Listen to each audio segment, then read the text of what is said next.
Soir de Damas, il m'a arrêté. Dans la vie du péché, il m'a délivré. Étant persécuteur, il m'a délivré. Moi qui étais pécheur, moi qui étais souillé, Jésus est entré dans ma vie. Bien-aimés dans le Seigneur, shalom, shalom. Soyez bénis au nom puissant de Jésus-Christ, le Dieu tout-puissant, le Dieu glorieux. Nous allons partager sur la création de l'homme. Genèse chapitre 1, versets 26 à 28. Puis Dieu dit, faisons l'homme à notre image, selon notre ressemblance, qui domine sur les poissons de la mer, sur toute la terre et sur tous les reptiles qui rampent sur la terre. Bien-aimés dans le Seigneur, Dieu nous a créés à son image. Et voilà, nous périssons comme des animaux, on nous tue comme des bêtes. Qui nous tue? C'est le diable avec nos frères les satanistes qui ont accepté de servir le diable au lieu de servir notre Dieu.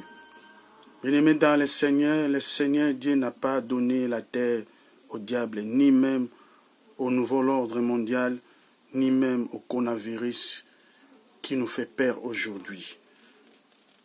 Jésus-Christ est plus que cette maladie. Jésus-Christ est le roi des rois, le tout-puissant.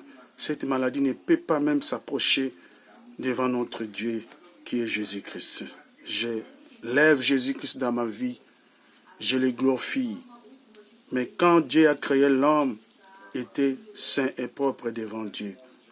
Et le diable est venu séduire au jardin d'Éden pour prendre notre pouvoir, prendre notre autorité à cause de notre désobéissance.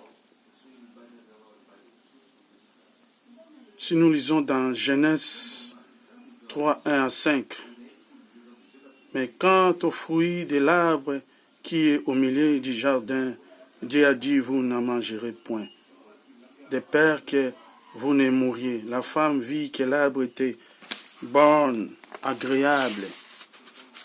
Il a accepté, il a donné à l'homme de manger. Sur la terre, nous avons donné notre pouvoir au diable. Les maladies, des guerres, la mort aujourd'hui, des maladies qui nous détruisent du jour au jour à cause de notre désobéissance.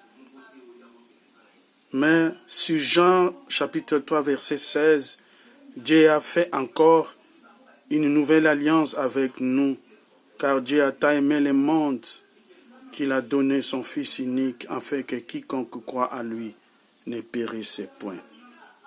Nous devons chercher Jésus-Christ, nous devons recourir à lui parce que lui seul qui est le sauveur des sauveurs, le sauveur de l'humanité, que personne ne vous trompe. Nous devons faire appel à Jésus-Christ. Mais pourquoi aujourd'hui nous périssons, peuple du monde, de l'Amérique, de l'Afrique, de l'Europe, de l'Asie, à cause de notre désobéissance? Nous avons le pouvoir devant l'ennemi si nous avons Christ dans nos vies. Pourquoi donner un groupe de gens, de satanistes, de nous amener en enfer, de nous tuer? Nous avons donné confiance aux hommes, aux autorités, aux organismes. Voilà l'homme qui nous a déçus. Peuple du monde, trop c'est trop. Lèvons-nous contre tous ceux qui prennent ces décisions et retournons à Dieu qui est notre Créateur, qui nous a aimés les premiers, qui nous aimera toujours. Il est notre Dieu. On peut acheter une maison, mais pas un foyer. On peut acheter les médicaments, mais pas la santé. On peut acheter de plaisir, mais pas les bonheurs. L'homme est ignorant, inconscient au plus véritable richesse de la vie qui est Jésus-Christ. Il est le Dieu tout-puissant, le Dieu fidèle. Cherchons sa face. Plaidons Jésus de nous pardonner, d'exaucer nos prières. Ceux qui sont aux hôpitaux hospitalisés, soyez guéris au nom de Jésus. Croyez en Jésus, vous serez guéris. Que Dieu bénisse toute la terre, bénisse le monde entier. Amen.